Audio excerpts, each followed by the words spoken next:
The Puritans. So the Puritans would come to America for religious reasons. And in this way, they are similar to the Pilgrims who came to America to escape religious persecution. However, the Pilgrims are somewhat different than the Pilgrims.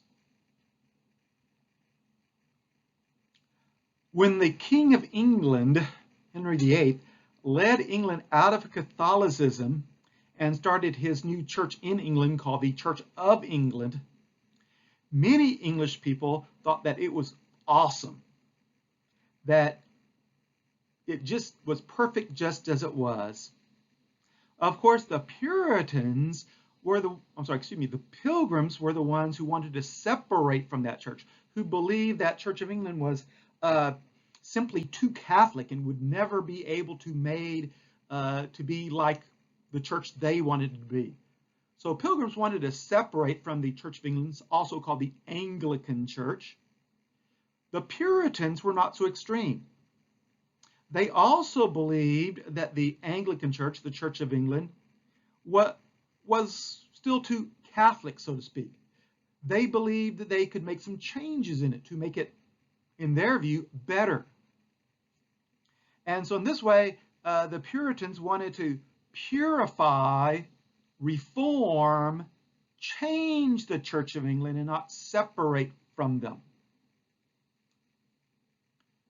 In England, there were very few Pilgrims, but there were many Puritans. Unfortunately for the Puritans, when a new king, King Charles I, took over, he was very happy with the church as it was. And like most kings of the day, he did not like to be criticized, which meant that if you were criticizing the king's church, you had to be criticizing the king. Sadly, of course, many of us are that way. We believe that if someone criticizes our ideas, that they're criticizing us. And we take it personally. Well, the king was like that to a very high degree. And so the king decided to persecute or try to get rid of the Puritans. Unfortunately, there were a lot of Puritans, and they tended to be middle class, well educated. They even tended to be some of the political leaders. They tended to be in the Parliament, the British advisory body that helped advise the king about making laws. The king began his persecution by basically canceling Parliament. That is, if there were Puritans in Parliament, I'll just get rid of Parliament and run the country by myself. So at this point, many Puritans decided it might be better to leave England like the Pilgrims had left England. But like the Pilgrims, they would have to get permission from this king. And again, although we might think the king would say, no, I don't like you, therefore you can't leave England. I just like to make your life miserable here. The king again recognized a win-win proposition. So if the Puritans went to the New World and were successful, the king could tax them and make a lot of money off of them, and he wouldn't have to see or hear them because they wouldn't be in England. On the other hand, if the Puritans went to America and were all slaughtered by Native Americans or disease, well, the king would never have to hear from them again anyway. So the king granted their charter. In the writing of the charter, however, the king's secretary forgot to put down where the company should be meeting. Now, almost always in your charter, your permission to operate from the king, it told you where your company was to meet. And almost always it was in England or it was in London, England or nearby, so the king's spies could go to your meetings and see what you were doing. Only in this case, the king's secretary forgot to put down where the company should meet. And so the company decided to take the company and the Puritans to America, which would make it very hard for the king to spy upon them. In 1630, John Winthrop, one of the leaders of the Puritans, left England in 11 ships with 800 people. Now, That is certainly a better beginning than the people at Jamestown had. They had 3 ships, or how many ships that the Pilgrims had. They had 1 ship. So this was a much larger organization, much larger business, and really a much larger colony. So originally 800 settlers went over, and in the years that followed, 20,000 more would come to America as well. Eventually, over 80,000 Puritans left England. It was the largest seaborne migration of people until D-Day, June 6, 1944, in World War II. However, most of those Puritans did not go to North America as far as the New England area. New England winters are somewhat cold and long. Most Puritans thought it would be better to go to the West Indies, where they could have basically a nice temperature and a nice beach and year-round temperatures that would allow them to operate outside all year round. So this large number of Puritans leaving England was called the Great Migration. The Great Migration. But again, most of them went to the West Indies, not to England, but still 20,000 of them did make it to New England. When the company arrived, it started its first city, which we now know as Boston. But the company also went by a nickname. A nickname sometimes still associated with America today. And that nickname was a city on a hill. A city on a hill. That reference comes from the Bible in Matthew when it says, "You are the light of the world, a city on a hill cannot be hidden." So the Puritans were coming to escape religious persecution, but they also wanted to set an example for other people back in England. They wanted to make their colony, their church in America, so awesome, so wonderful, that people back in England said, "Wow, look at that Puritan church in America. That's how we should be." Obviously, the people in England wouldn't be able to see it from England physically, but they could read about it, and people could come and tell them about it. And so the Puritans not only left and came to America to escape religious persecution, they also came to set up a city, to set up a church, which would be an example to others.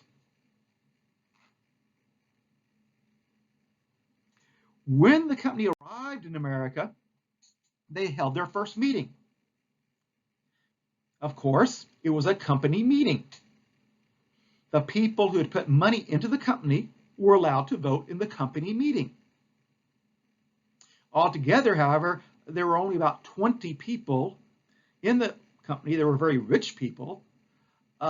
Interesting enough, on that very first meeting, the company did something very unique. It made all male church members, all male Puritan church members, a member of the company.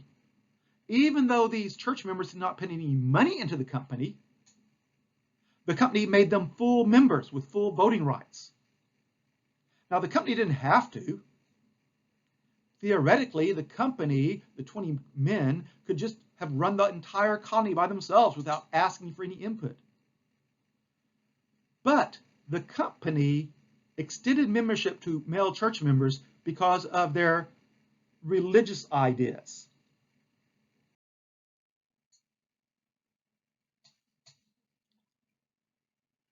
Before Henry VIII, before the king who had taken England out of Catholicism, the idea in England was that God, through his church, basically had all the power.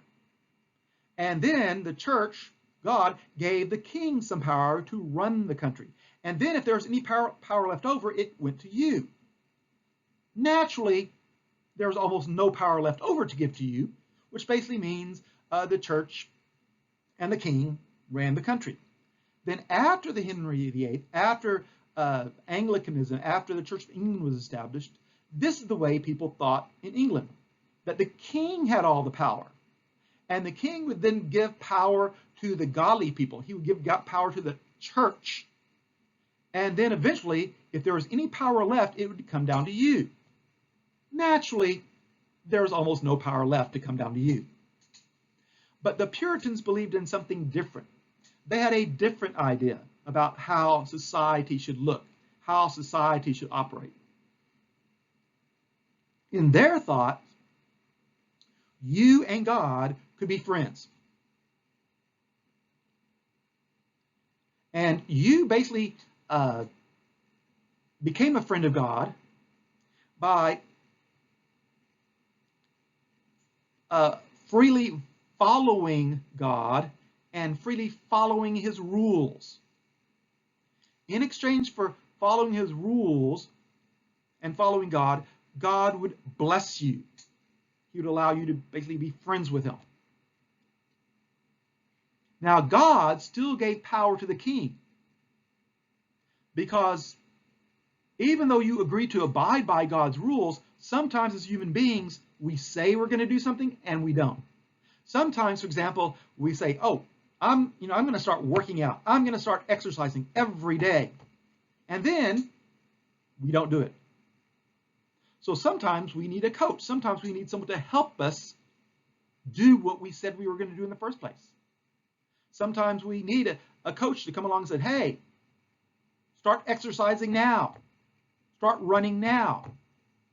And in the very same way, since you, in the Puritan thought, had agreed to obey God's laws, then God gave power to the king so he could enforce those laws, so he could help you do what you said in the first place.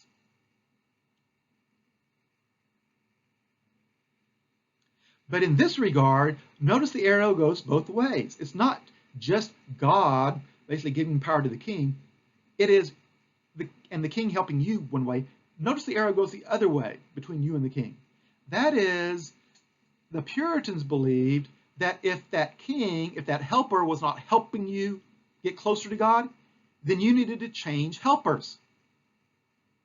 That is, the Puritans believed you could get rid of your king if the king was not helping you as a Puritan become more godly.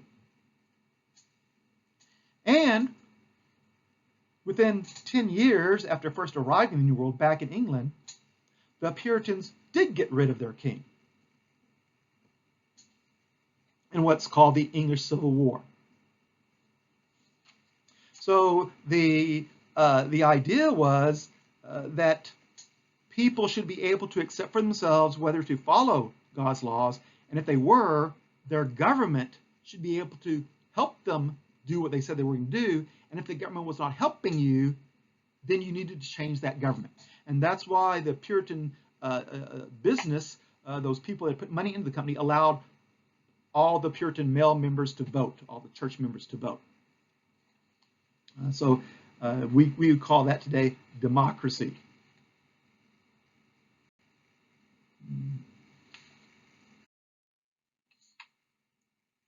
The Puritans were a prolific group. They were basically middle class to upper rich English people. They had they had the means to sail over by themselves. As upper middle class people in England, they were literate. They could read and write. Many of them ran businesses. So they were somewhat different than the group at Jamestown, who were mostly servants, who were mostly illiterate and could not read or write. They were different from the Pilgrims, who were basically poor farmers. And the Puritans also believed in families. When the Puritans came over, they brought family units with them. That, unlike Jamestown, where they just brought men at first, the Puritans came over as families, men, women, and children. And they tended to be, again, very prolific. That means they had lots of kids. In fact, it was not uncommon for a family to have maybe 8 or 9 kids, and probably 6 or 7 of those at least would live to adulthood. So even though initially there were 20,000 Puritans, they quickly gained in number, and they started to spread out because they needed more room. And eventually, within just a few years, they would form 22 separate towns besides Boston. But as they spread out, they also spread out for another reason, and that is a dispute over government. How powerful should the government be? That is, if the government's going to help you reach a goal of being close to God, for example, as the Puritans state, how much power should the government have over you to reach that goal? Well, in Massachusetts, once the people voted for the governor had complete control. So, for example, he could order how long a church service could be. The governor might, for example, make other rules that would limit your freedoms, so to speak. Now, this might not be too bad if you had a nice governor, but what happens if you had a mean governor? What happens, for example, if the governor sort of went nuts and said, everybody in a red shirt, throw them in jail? Oh, sure, next year you could vote that governor out and the next governor in, but that's a whole year of your life. Or even worse, what happens if that governor says, everybody in a red shirt should be killed immediately? Well, that's no good for you. Sure, the people will vote that governor out next year, but you'll still be dead. So some Puritans believed that the government's power should be limited. That is, there are certain things the government should not be able to make laws on. Those people moved from Massachusetts into places like Connecticut, which then started limiting the governor's power. Some Puritans thought even further. Sure, the governor's power is limited in some regards, but what about our religion? How dare the governor tell us how long we should worship, or when our church should open, or who our preachers should be? And so those people would move to Rhode Island, and they would completely take away religion as an area that the government could regulate, calling it separation of church and state. So for the Puritans in Rhode Island, the idea was that the government should never, ever, ever make laws about religion. The government should never interfere in religion. So that's a somewhat different idea than some people hold today, that think maybe separation of powers means, or separation of religion basically means that religious people shouldn't interfere in government. But that was not the original idea. The original idea was that religion was so sacrosanct, it was so important to the Puritans, that government should never, ever mess it up for you. During this time, as the people spread out, first of all because of population growth, but also because of disagreements about government, people in Connecticut actually expanded voting rights.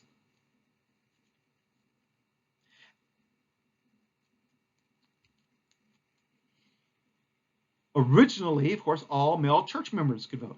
But as the Puritans, who had come for religious reasons, but spread out over the issue of government, became more and more numerous, some of them were not going to church.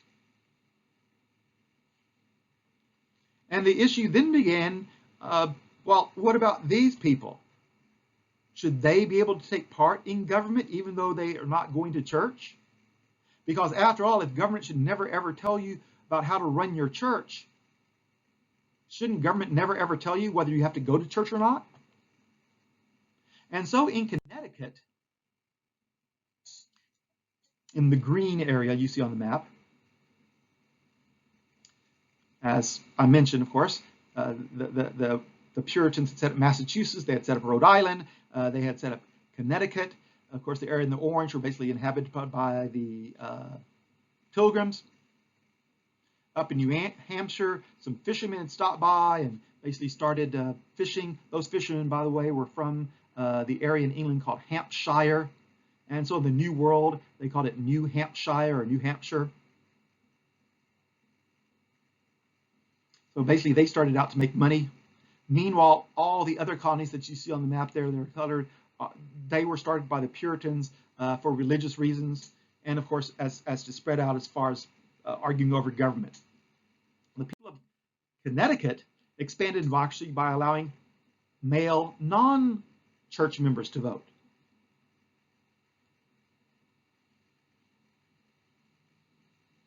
So it's important to understand that even though the Spanish had been in the Americas, what we now know as the United States, from the early 1500s, and it established the first settlement in what we know as the United States, St. Augustine, Florida, in 1565. It wasn't until the English got here that people were actually voting. They were taking part in the government. The Spanish had a very specific structure, and the orders were passed down from the king and down from a council and eventually down to your mayor, and they were passed down to you. And basically, you didn't have a say-so on whether you obeyed them or not. You didn't have a say-so on what the law was. But as we saw, in 1619 in Virginia, the House of Burgesses, people in Virginia started voting for elected representatives to make their own local laws for them. Then, within a year, the Pilgrims arrived. And the Pilgrims also basically vote on sort of elected leaders, and they also sort of make their own local laws. And then in 1630 through 1640, the Great Migration of the Puritans, you have several colonies started. They all allow, at least at first, male church members to vote. And then now Connecticut is allowing male non-church members to vote. So as time goes on, more people in different groups will be able to vote and take part in government than other countries around the world. And it all begins with the English colonies, even though, of course, the Spanish were here first. It begins in the English colonies, this participation in government. And it will continue throughout this course.